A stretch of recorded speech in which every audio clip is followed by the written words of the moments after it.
এই লোকটা শারীরিকভাবে অক্ষম, যে কারণে তার বউয়ের কাছে আসতো এলাকার এক মাতুব্বর। আর লোকটা মাতুব্বর হয়ে কাজ করত। কিন্তু লোকটা যখন ডাক্তার দেখিয়ে শারীরিক সমস্যা ঠিক করে ফেলে, তখন সে তার সঙ্গে ঘটে যাওয়া অন্যায়ের প্রতিশোধ নিতে চায়। এর জন্য সে মাতুব্বরকে মেরে ফেলে এবং মাতুব্বরের বউকে ধর্ষণ করে। লোকটা যে এলাকার মাতুব্বর হবে সেটা বলেছিল এক বুড়ি। এই বুড়ির আবার রয়েছে অদ্ভুত ক্ষমতা, সে সবকিছু আগে থেকেই বলে দিতে পারে। কিন্তু এই বুড়ির ভেতরে আসলে কি রয়েছে? শুরুতেই দেখা যায় একটি মাছ ছটফট করছে। এই মাছটারও একটা রহস্য আছে। এই রহস্য একেবারে মুভির শেষেই দেখতে পাবো। মাছটার পাশে একটা ছেলে উদ্ভট ভঙ্গিতে নিজের মতো করে নাচানাচি করছে। নৌকায় থাকা এক বুড়ি বল্লম ছুড়ে মারে মাছটার দিকে। মাছটা মারা যায়। এই বুড়িটা আর এই ছেলেটার মধ্যে গভীর সম্পর্ক রয়েছে, সেটা আমরা মুভি চলতে চলতেই দেখতে পাবো। মাছটা মারা যাওয়ার সঙ্গে সঙ্গে দুটো লোক সমুদ্রের পাশ দিয়ে বাইক নিয়ে চলে যায়। এটা ছিল মুভির প্রথম দৃশ্য। এই সিনে একটা ছেলে যার নাম মুকাই, সে ডাব্লু ভাই নামের এক লোকের বিরুদ্ধে কিছু মানুষকে উস্কে দিচ্ছে। এই মানুষদের একসাথে থাকার পরামর্শ দিচ্ছে। পরে সিনে আমাদেরকে ডাব্লু ভাইকে দেখানো হয় তার সমুদ্রের পাশে মাছের আড়ত রয়েছে, সেই সঙ্গে 2 নম্বরই কাজকর্ম সে জড়িত। আর ডাব্লু ভাইয়ের পা চেটে চলে এই মদন হালদার নামের লোকটা। মদন হালদার এলাকার এক নেতা। ডাব্লু ভাই মদনকে বলে, মন্দার আর বঙ্কাকে ডাক, মুকাইকে মারতে হবে তো। মদন বলে, মন্দারকে জোড়াবাড়ি দেওয়ার কথা বলেছিলেন, এবার না হয় ওকে দিয়ে দিয়েন। ডাব্লু ভাই বলে, ওকে দেব না বলেই তো এতদিন দেয়নি। তখন সেখানে ডাব্লু ভাইয়ের ছেলে আসে, আর সে উগ্রভাবে মদ খাওয়ার জন্য টাকা চায়। ডাব্লু ভাইয়ের সংসারে তার বউ আর তার ছেলে রয়েছে। তার ছেলের নাম মঞ্চা। মঞ্চা খুবই উগ্র স্বভাবের, তবে তার উগ্র হওয়ার কারণ হলো সে কখনোই তার বাবার ভালোবাসা পায়নি। তার বাবা সবসময় ব্যবসা আর মেয়ে মানুষ নিয়ে পড়ে থাকে। এবার দেখানো হয় মন্দারকে। মন্দার হলো ডাব্লু ভাইয়ের ডান হাত। ডাব্লু ভাইয়ের যত 2 নম্বরে ব্যবসা আছে সব মন্দার সামলায়। কিন্তু মন্দার হলো শারীরিকভাবে অক্ষম, এই জন্য তার বউয়ের সঙ্গে মাঝে মধ্যেই ঝগড়া লেগে থাকে। আর ঠিক এই কারণেই মন্দারের বউ ডাব্লু ভাইয়ের সঙ্গে সময় কাটায়। মন্দার সেটার জন্য কিছুই বলে না। এটা হলো মন্দারের বউ, যার নাম লাইলি। একদিন রাতে লাইলি আর মন্দার গল্প করছিল, ঠিক তখনই ডাব্লু ভাইয়ের কল আসে। ডাব্লু ভাই তাকে বলে, তোর ছোটবেলার বন্ধুর পাখা গজিয়েছে, সরিয়ে ফেল রাস্তা থেকে, সাথে করে বঙ্কাকেও নিয়ে যাস। পরের দিন মন্দার বঙ্কাকে ফোন করে সব জানায়। পরের দিন সে মুকাই আর এক ছেলেকে দেখানো হয়। ছেলেটা যখন তার বাইরের দিকে চলে যায়, মুকাই তখন একা হয়ে যায়। তখন সেখানে মন্দার আর বঙ্কা চলে আসে। তাকে বলে, চল সমুদ্রে পা বিছিয়ে মদ খাবো, বহুদিন ধরে একসাথে মদ খাওয়া হয় না। মুকাই প্রথমে না করলেও পরে চলে যায়। আসলে মুকাই যে সেদিন বক্তৃতা দিয়েছিল সেটা তো ডাব্লু ভাইয়ের বিরুদ্ধে ছিল, তাই ডাব্লু ভাই তাকে মেরে ফেলতে চায়। মুকাইকে মাছ সমুদ্রে নিয়ে যখনই মেরে ফেলতে চায়, তার আগে মুকাই বলে, মন্দা তুই বড় বোকা, নয়তো যে মানুষ পুরো বেলপুরে রাজা হওয়ার ক্ষমতা রাখে সেখানে ডাব্লু ভাইয়ের পাঁচাটা গোলাম। ডাব্লু ভাইয়ের কথা মতো মন্দার তার ছোটবেলার বন্ধুকে মেরে সমুদ্রে ফেলে দেয়। অন্যদিকে মঞ্চা সমুদ্রের পাশে হাঁটার সময় হাসির শব্দ শুনতে পায়। সে এগিয়ে গিয়ে দেখতে পায় মদনবাবুর ছোট বোন লাকুমণি ফন্টুসের সঙ্গে গল্প করছে। আসলে মঞ্চা লাকুমণিকে খুব পছন্দ করত, তাই সে রেগে গিয়ে মদনবাবুকে 2-4টা কথা শুনিয়ে দেয়। অন্যদিকে রাতের বেলা মন্দার আর বঙ্কা ফিরছিল। পথের মধ্যে মজনুবুরির সঙ্গে তাদের দেখা হয়। মন্দার যখন মজনুবুরিকে 100 টাকা দেয়, তখন সে বলে, এটাও ফেরত পাবে, তুই 50 আর তুই 50। এরপরে তারা ওখান থেকে ডাব্লু ভাইয়ের বাড়িতে চলে যায়। সেখানে ডাব্লু ভাই আর মদনবাবু বসে মদ পান করছিল। ডাব্লু ভাই তাদেরকে 50,000 করে টাকা দেয়। তারা দুজনে অবাক হয়ে একে অপর দিকে তাকায়, কারণ মজনুবুরির সঙ্গে তাদের কথা মিলে গেছে। ডাব্লু ভাই তার নিজের চেইন খুলে মন্দারকে দেয় লাইলিকে দেওয়ার জন্য। আর রাতে মদনবাবু মন্দারকে ফোন করে বলে, সুতাহাটি নামের এক জায়গায় কিছুদিনের জন্য লুকিয়ে থাকতে, কারণ গেলপুরে নতুন অফিসার এসেছে। মুকাইকে খুন করার অপরাধে যাতে মন্দারকে ধরে না নিয়ে যায়, এর জন্য তাকে লুকিয়ে থাকতে বলে। অন্যদিকে মুকাইকে কোথাও খুঁজে পাওয়া যাচ্ছে না। তার সাইকেলটা যখন পাওয়া যায় তখন পুলিশকে ইনফর্ম করা হয়, আর যে নতুন অফিসার এসেছে সে আসে তদন্ত করার জন্য। এই অফিসারের নাম হলো মুকুন্দরাম মুখার্জি। এই অফিসার আবার অন্যরকমের জিনিস, তার টাকার প্রতি কোনো লোভ নেই, লোভ শুধুমাত্র নারীদের প্রতি। পরের দৃশ্যে দেখা যায় সমুদ্রের পাশে মুকাইয়ের লাশ। মজনুবুরের ছেলে সমুদ্রে ডুব দিয়ে মুকাইয়ের সাইকেলের চাবিতে নিয়ে আসে। এদিকে মন্দার দুঃস্বপ্ন দেখে জিয়ে ওঠে। অন্যদিকে জোড়াভেড়িতে সবাই আন্দোলন করছে। তাদের আন্দোলনের কেন্দ্রবিন্দু হচ্ছে মুকাইয়ের খুনের যেন ভালোমতো তদন্ত করা হয়। ডাব্লু ভাইয়ের মাছের আড়তের মধ্যে সবথেকে বড় আড়ত হচ্ছে জোড়াভেড়ি। এই জোড়াভেড়ির একপাশে বসে নতুন পুলিশ অফিসার আর মদনবাবু গল্প করছে। তখন সেখানে মঞ্চা আসে আর লোকগুলোর সঙ্গে ঝামেলা করে এবং মারধর করতে শুরু করে। মদনবাবু তাকে গিয়ে শান্ত করে। এদিকে সুতাহাটির একটা দোকানে বসে মন্দার খাবার খাচ্ছিল। তখন সে দেখতে পায় একটা দোকানের পোস্টারে কবিরাজের নাম্বার। তখন সে লুকিয়ে পোস্টারটি ছিঁড়ে নেয়, কারণ সে তো শারীরিক সমস্যায় রয়েছে। অন্যদিকে দেখা যায় মঞ্চার ডাব্লু ভাইকে এসে বলে, আমি ব্যবসা দেখব, তুমি বঙ্কা আর মদনকে মাথায় তুলে রেখেছ, তাই ওরা যখন তখন আমাকে অপমান করে। ডাব্লু ভাই তখন ছেলেকে তাড়িয়ে দেয়। ডাব্লু ভাই আসে জোড়াভেড়িতে আর ফন্টুসকে জোড়াভেড়ির দায়িত্ব দিয়ে দেয়। ফন্টুস বঙ্কাকে সব ফোন করে বলে, আর বঙ্কা বলে মন্দারকে। এসব শুনে মন্দার রেগে যায়, কারণ জোড়াভেড়ির দায়িত্ব তার পাওয়ার কথা ছিল। এদিকে ডাব্লু ভাই বাসায় এসে লাইলির সঙ্গে ফোনে কথা বলছিল। সেটা তখন তার বউ শুনে নেয়। ডাব্লু ভাইয়ের বউ জানতো তার হাজবেন্ডের অ্যাফেয়ারের কথা, কিন্তু সে কিছুই বলতে পারতো না। আসলে ডাব্লু ভাইয়ের বউয়ের সঙ্গে ডাব্লু ভাইয়ের সম্পর্ক তেমন একটা ভালো চলছিল না। রাতের বেলা ডাব্লু ভাই যখন লাইলির সঙ্গে ঘনিষ্ঠ হয়, তখন লাইলি তার কাছে বাচ্চা চায়। ডাব্লু ভাই তখন না করে দেয়। লাইলি মন্দারকে ফোন করে আর ডাক্তার দেখিয়ে আসতে বলে। পরের দিন মন্দার পোস্টারের ঠিকানায় ডাক্তারের কাছে চলে যায়। এদিকে ডাবলু ভাইয়ের বউ আসে লাইলির কাছে এবং অনেক বকাঝকা করে সেখান থেকে চলে যায়। ডাবলু ভাইয়ের বউ চলে গেলে মন্দার লাইলিকে ফোন করে। মন্দার বলে ডাক্তার ওষুধ দিয়েছে। লাইলি তখন বলে, মন্দার, আমি যদি বলি মানুষকে খুন করতে, তুই কি খুন করতে পারবি? মন্দার বলে, কি হয়েছে? লাইলি বলে, তুই কবে আসবি? মন্দার জবাব দেয়, কাল সকালে চলে আসবো। পরের দৃশ্যে দেখা যায় মজনু বুড়ির সেই ছেলেটা দৌড়ে এসে তাকে বলে, বুড়ি পাজা ফিরছে। মজনু বুড়ি তখন নেমে বলে, রাজা ফিরছে। দেখা যায় মন্দার ফিরে এসেছে এবং এই প্রথমবারের মতো তারা শারীরিক সম্পর্কে লিপ্ত হয়। লাইলি তখন বলে, তুই রাজা হবি, ডাবলু ভাইয়ের দিন শেষ। আমার কথা মতো যদি তুই মানুষ হতে পারিস তাহলে তোকে বাচ্চা দেব। পরের দৃশ্যে দেখা যায় মঞ্চা ফন্টুস আর লাকুমনির কিছু পার্সোনাল ভিডিও পাঠিয়ে দেয় মদনবাবুকে আর বলে, মোকাইয়ের খুঁড়িয়ে ব্যাপারটা ভোটের আগেই বলে দেবে সবাইকে। জনগণ যদি জানতে পারে মোকাইকে খুন কে করেছে তাহলে কেউ আর মদনবাবুকে ভোট দেবে না। মদনবাবু ডাবলু ভাইকে বলে, মঞ্চাকে কিছুদিনের জন্য সুতাহাটের নতুন ঘটায় পাঠিয়ে দিন। তাই ডাবলু ভাই মন্দার আর বাঙ্কাকে আসতে বলে। মঞ্চা যেহেতু ডাবলু ভাইয়ের কথা শুনে না, তাই ডাবলু ভাই তার বউকে দিয়ে মঞ্চাকে রাজি করায়। এদিকে লাইলি আর মন্দার একান্ত সময় কাটায়। তখন বঙ্কা আসে মন্দাকে ডাকতে। লাইলি বঙ্কাকে ভেতরে আসতে বললে বঙ্কার চোখ পড়ে লাইলির উপরে।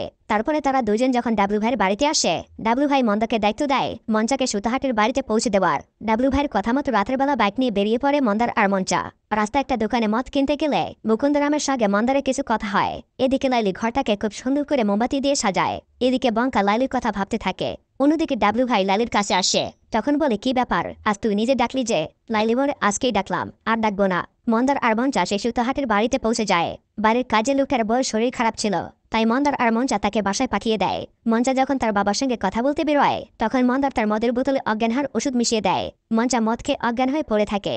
মন্দার তখন বাইক নিয়ে তার বাসায় চলে যায়।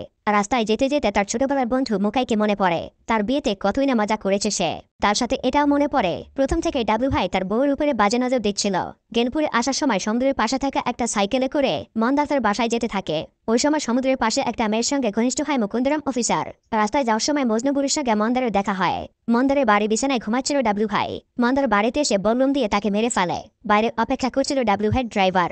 তখন ডাবলু ভাইয়ের বোর কল আসে এবং সে যখন ঘরে যায় গিয়ে দেখতে পায় ডাবলু ভাই মারা গেছে। ঠিক তখনই পেছন থেকে মন্দার তার মুখ চেপে ধরে এবং একটা গুলির আওয়াজ শোনা যায়। পরের দৃশ্যে দেখা যায় সমুদ্রের পাড়ে পড়ে আছে ডাবলু ভাইয়ের লাশ। সব লোক সেখানে এসে ভিড় করছে। লাইলিও ছুটে আসে আর সে অজ্ঞান হয়ে পড়ে যায় মুকুন্দরামের কোলে। বাঙ্কা ফন্টুসকে বাইরে পাঠিয়ে দেয়। যেহেতু জোড়াবাড়ির দায়িত্ব তাকে দেওয়া হয়েছে, তাই যে কোনো সময় মন্দার তাকেও মেরে ফেলতে পারে। আর ডাবলু ভাইয়ের বউ মদনকে বলে মঞ্চা যেন এলাকায় না আসে, কারণ মঞ্চা যেহেতু একটু উগ্র স্বভাবের ছিল, তাই সে যেন ইলেকশনের আগে কোনো ঝামেলা তৈরি করতে না পারে, তাই তাকে দূরে রাখা হয়। মদন যখন মঞ্চাকে কল করে তখন মঞ্চার জ্ঞান ফেরে। আসলে মন্দার মঞ্চার মধ্যে অজ্ঞান হওয়ার ওষুধ মিশিয়ে দিয়েছিল, যাতে সে বাড়ি থেকে বের হলেও সে টের না পায় এবং তার বাবাকে মেরে সে আবার ওই বাড়িতে এসে ঘুমিয়ে পড়ে। এরপরে মঞ্চা মন্দারকে ডেকে তোলে আর বলে, মন্দার, আমার বাবাকে কেউ মেরে ফেলেছে। মন্দার তখন মঞ্চাকে বলে, আমাকে 2 দিন সময় দাও, যে ডাবলু ভাইকে খুন করেছে আমি তাকে নিজ হাতে মেরে ফেলবো। অন্যদিকে বঙ্কা ফন্টুসকে বাসে উঠিয়ে দেয়। তখন মন্দারও আসে গেলপুরে। জোড়াভেরিতে যারা কাজ করে তারা কিছুক্ষণ নীরবতা পালন করে। আপাতত জোড়াভেরির দায়িত্ব দেওয়া হয় মন্দারকে। মজদুবুরির কথা মিলে যায়, মন্দার হয়ে যায় রাজা। কিছুক্ষণ পর মন্দার আসে মুকুন্দরামের কাছে। সে মন্দারকে ডেকে পাঠিয়েছিল। মুকুন্দরাম বলে মন্দারে যে এই খুনটা করেছে সেটা সে জেনে গেছে। মুকুন্দরাম মন্দারের কাছে ঘুষ হিসেবে লাইলিকে চায়। মন্দার তখন রেগে যায়। মুকুন্দরাম বলে, আমাকে পাশে পেলে কিন্তু আপনারই লাভ। বাড়ি এসে মন্দার লাইলিকে বলে। লাইলি তখন রেগে যায় এবং সে রাজি হয় না। মন্দার তখন রেগে বলে, এতদিন তো রাত কাটাতে ডাবলু ভাইয়ের সঙ্গে, আমি তো কিছুই বলতাম না। আজকে আমার কথা শোন, তুই তো চেয়েছিলে যাতে আমি পুরো গেলপুরে রাজা হই। এখন মালিকের কথা শোন। রাতের বেলা মদনবাবু মুকুন্দরামকে তার বাসায় ডাকে নিমন্ত্রণের জন্য। মুকুন্দরাম খাবার দাবার শেষ করে যখন বেরোতে যায় তখন কনস্টেবলকে বলে, একটু নজর রেখো। পরদিন বাঙ্কা মদনবাবুকে সেই মজনুবুরির কথা বলে। মদনবাবু বলে, তাহলে তো তার সঙ্গে দেখা করা দরকার। রাতে যখন তারা বেরিয়ে যায় তখন ফন্টুস আসে লাকুমনির সঙ্গে দেখা করতে। এদিকে সেই রাতে মুকুন্দরাম আসে লালির সঙ্গে সময় কাটাতে। অন্যদিকে মন্দার এসে মজনুবুরকে ডাকে, কিন্তু সে সেখানে নেই। সেখানে মজনুবুরের ছেলেটা খাচ্ছিল। মন্দার বলে, বুড়ি কোথায়? ছেলেটি বলে, সে নেই। কে জানতে চাও আমাকে বলো। মন্দার বলে, তুই কি জানিস? ছেলেটি বলে, আমি সব জানি। তারপরে ছেলেটি বলে, তুই পাজা, তুই রাজা। তারপরে অন্য কেউ রাজা, তুই পাজা। মন্দার বলে, কবে আসবে সেই সময়? ছেলেটি বলে, আগে রাক্ষস আসবে। মন্দার বলে, আমাকে কে মারবে? আমি তাহলে আগে রাক্ষসকে মেরে ফেলবো। ছেলেটি বলে, পারবি না। মন্দার বলে, বুড়িকে ডাক, না হলে আমি যা জিজ্ঞাসা করছি তা বল আমাকে। কবে আসবে সেই সময়? কবে হবে এই সব? ছেলেটি তখন বলে, আগে তোর বউ মাথায় উঠবে, তুই থাকবি পায়ের তলে, বাকি সব কালের কোলে। এইসব বলে সে দৌড়ে সেখান থেকে চলে যায়। মন্দার যখন ফিরে আসে তখন দেখা হয় বাঙ্কা আর মদনবাবুর সঙ্গে। পরের দৃশ্যে দেখা যায় ফন্টুরি যখন রাতের বেলা তার প্রেমিকের সঙ্গে দেখা করতে আসে তখন কনস্টেবল ফোন করে মুকুন্দরামকে জানিয়ে দেয়। আর এই খবর আবার মুকুন্দরাম মন্দাকে জানিয়ে দেয়। এখানে দেখা যায় সেদিন রাত্রে ড্রাইভারকে মন্দার মারেনি, মন্দার ফন্টুসকে মারার জন্য ড্রাইভারকে পাঠায়। এদিকে মদন আর বঙ্কা বাড়িতে ফিরলে জেনে যায় ফন্টুস ফিরে এসেছে। বঙ্কা মদনবাবুর বাড়ি থেকে ফন্টুসকে নিয়ে যখন তার বাড়ির দিকে ফিরছিল তখন ড্রাইভার ফন্টুসকে মারার পরিবর্তে ভুলে বঙ্কাকে মেরে ফেলে। এদিকে মন্দার বসে বসে মদ খাচ্ছিল। হঠাৎ করে সে এসে দেখতে পায় বঙ্কা তার সামনে বসে আছে। মন্দার ভয় পেয়ে পানিতে পড়ে যায়, কারণ সে তো জানতো বঙ্কা মারা গেছে। তাহলে এখানে কি করে আসলো? আসলে সে কল্পনা দেখতেছিল। অন্যদিকে লাইলি একটা রক্তমাখা চাদর ধুচ্ছিল। ডাবলু ভাইকে মারার পরে লাইলু হ্যালুসিনেশন করতে থাকে যে চাদরে রক্তের দাগ লেগে আছে। পরের দৃশ্যে দেখা যায় ডাবলু ভাইয়ের ছবিতে ধূপকাঠি দিতে থাকে এবং হঠাৎ করে রেগে যায়। তারপরে ধূপকাঠি ডাবলু ভাইয়ের ছবির দিকে ছুঁড়ে মারে আর ভোলাকে বলে ডাবলু ভাইয়ের ঘরটা খুলতে। সেখান থেকে ডাবলু ভাইয়ের পিস্তলটা নিয়ে নেয়। অন্যদিকে সকালবেলা ড্রাইভার যখন মন্দারের কাছে আসে তখন দেখতে পায় সে অজ্ঞান হয়ে পড়ে আছে। ড্রাইভার মন্দারের চোখে জল ছিটিয়ে দেয়। তখন মন্দার উঠে বসে। ড্রাইভার যে ফন্টুসকে মারতে পারেনি এর জন্য সে মন্দারের কাছে অনেক ক্ষমা চায়। মন্দার কিন্তু কোনো কথাই শোনে না, ড্রাইভারের পেটে বোতল ভেঙে ঢুকিয়ে দেয়। ড্রাইভার মারা যায়। অন্যদিকে মদন ও ফন্টুস আসে সুতাহারির বাড়িতে। বাড়ির কাজের লোক সব বলে দেয় তাদের সেদিন মন্দারের কথা শুনে সে বাড়িতে গিয়েছিল। এটা বলে সে কাঁদতে থাকে আর সবাই বুঝে যায় যে মন্দারে মেরেছে ডাবলু ভাইকে। মন্দার ফিরে এসে দেখতে পায় যে লাইলি সেই চাদরটা মেলছে যে চাদরে ডাবলু ভাইকে মেরেছে। মন্দার বলে কি হয়েছে? তখন লাইলি আবারও চাদরটি কাচতে শুরু করে। মন্দার ধমক দিয়ে বলে কি হয়েছে, পাগল হলে নাকি? লাইলি ভয় পেয়ে বলে চাদরে ডাবলু ভাইয়ের রক্তের দাগ যায়নি রে মন্দার। মন্দার লাইলিকে জড়িয়ে ধরে। অন্যদিকে দেখানো হয় মজনু বুড়িকে যে কিনা ওই ছেলেটিকে মারছে, কারণ সে যে মন্দারকে রাক্ষসের ব্যাপারটা বলে দিয়েছে তাই। ছেলেটি চলে গেলে মজনু বুড়ি বিড়ালটাকে বলে জানিস কালা, ওকে বলেছি মানুষের থেকে দূরে দূরে থাকতে। কখন যে মানুষ মানুষকে খাবে কে জানে, সব খিদেরই দোষ, বোকা মানুষ রাক্ষস। অন্যদিকে মন্দার তার বউয়ের সাথে কথা বলতে থাকে আর বলে আজকে তার পাঁঠার মাংস খেতে ইচ্ছে করছে। লাইলি বলে না আনলে কি করবি, মেরে ফেলবি আমাকে? মন্দার লাইলিকে জড়িয়ে ধরে। ঠিক তখনই লাইলি কল্পনা করে ডাবলু ভাইকে। সে বিছানায় বসে এক দৃষ্টিতে তাকিয়েছে লাইলির দিকে। উল্টো দিকে মন্দারও কল্পনা করে বঙ্কাকে, সেও তার দিকে এক দৃষ্টিতে তাকিয়ে আছে। এরপরে লাইলি মাংস আনতে যায়। অন্যদিকে ডাবলু ভাইয়ের বউ পিস্তল নিয়ে আসে মন্দারের বাড়িতে লাইলিকে মারার জন্য, কিন্তু মন্দার জোর করে ডাবলু ভাইয়ের বউর সঙ্গে শারীরিক সম্পর্ক করে ফেলে। এতদিন যে ডাবলু ভাই লাইলির সঙ্গে শারীরিক সম্পর্ক করেছিল তার বদলা সে নিয়ে নেয়। এটা ছেলেটি দেখে নেয় আর সে হাসতে থাকে। লাইলি মাংস নিয়ে সেই সব দেখে পাথরের মতো দাঁড়িয়ে থাকে। অন্যদিকে মদনবাবুর বোন মুকুন্দরামকে 2টার দিক আসতে বলে বাড়িতে কেউ নেই তাই। এদিকে মন্দার দুপুরের ভাত খেয়ে ঘুমিয়ে পড়ে। লাইলি কাজ সেরে সেই চাদরটা নিয়ে যায় যেটার উপরে ডাবলু ভাইকে মারা হয়েছে। সেই চাদরটা একটা প্লাস্টিকে ভরে নিয়ে যায়। মন্দার স্বপ্নে মৃত মানুষগুলিকে দেখতে পায়। ঘুম থেকে উঠে মন্দার লাইলিকে খুঁজে কিন্তু কোথাও পায় না। ঠিক তখনই বাড়ি বাইরে ছেলেটিকে দেখতে পায় তার পিছনে তাকে মারার জন্য, কারণ ছেলেটি দেখে ফেলেছিল মন্দার ডাবলু ভাইয়ের বউর সঙ্গে শারীরিক সম্পর্ক করেছে। দৌড়াতে দৌড়াতে মন্দার দেখতে পায় সমুদ্রের পাড়ে একটা নৌকায় একটি কাঠে লাইলির নাশ ঝুলছে। অন্যদিকে মুকুন্দরাম আসে নাকুমুড়ির কাছে। মুকুন্দরাম জামা কাপড় খুলে শারীরিক সম্পর্কে লিপ্ত হতেই যাবে, ঠিক তখনই পেছন থেকে মদনবাবু আর ফন্টুস ভিডিও করে নেয় আর সেই ভিডিও দিয়ে মুকুন্দরামকে ব্ল্যাকমেল করে। মুকুন্দরামকে দিয়ে মন্দাকে ডেকে পাঠায়। আসলে মদনবাবু বাড়িতেই ছিল। এটা মদনবাবু আর ফন্টুসের প্ল্যান ছিল। তারা প্ল্যান করে ফাঁসিয়েছে মুকুন্দরামকে। অন্যদিকে ছেলেটিকে ধরে ফেলেছে মন্দার আর তাকে জিজ্ঞাসা করে বল আমাকে কে মারবে। ছেলেটি এটা শুনে খুব হাসতে থাকে। মন্দার খেপে গিয়ে ছেলেটির গলায় একটা রশি দিয়ে দেয় এবং গাছের সাথে ঝুলিয়ে রাখে। মজনুবুড়ি কাঠ নিয়ে এসে দেখতে পায় ছেলেটি ঝুলছে আর অন্যদিকে দৌড়ে ধরে দাঁড়িয়ে আছে মন্দার। মজনুবুড়ি বলে ওকে ছেড়ে দে, না হলে কাল হবে তোর। মন্দার কোনো কথাই শোনে না, সে ছেলেটিকে মেরে ফেলে। মজনুবুড়ি রেগে গিয়ে বলে তুই রাক্ষস। আসলে ছেলেটি যে রাক্ষসের কথা বলেছিল সেটা মন্দারকে উদ্দেশ্য করেই বলেছিল। অন্যদিকে ডাবলু ভাইয়ের বউ জল দিয়ে পুরো শরীর ধুচ্ছে। মঞ্চ আসে তার মায়ের সাদা শাড়িটা নিতে, সেই শাড়ি দিয়ে মন্দারকে মারার জন্য। অন্যদিকে মন্দারকে যেখানে আসতে বলেছিল মুকুন্দরামও সেখানে আসে। মজনুবুড়ি একটা বল্লম আর ওই ছেলেটির লাশ নিয়ে চলে যায়। মন্দার সমুদ্রের তীরে আসতে দেখতে পায় একটা নৌকার উপরে 2টো বাচ্চা নিয়ে বসে আছে লাইলি। মন্দার খুশি হয়ে তাদেরকে দেখে আর কথা বলতে থাকে লাইলির সাথে। আসলে ওটা লাইলি ছিল না, ছিল নাকুমণি। মন্দার নাকুমণিকে দেখে কল্পনা করছিল লাইলিকে। ঠিক তখনই পেছন থেকে ফন্টুষ্প মঞ্চ এসে তাকে মারতে শুরু করে, কিন্তু তারা মন্দারের সাথে পেরে ওঠে না। হঠাৎ পেছন থেকে কেউ একটা বল্লম ছুঁড়ে মারে তার দিকে আর সে বল্লম এসে লেগে মন্দারের গলায়। মন্দার মারা যায় ঠিক তেমন করে যেভাবে সে ডাবলু ভাইকে মেরেছিল।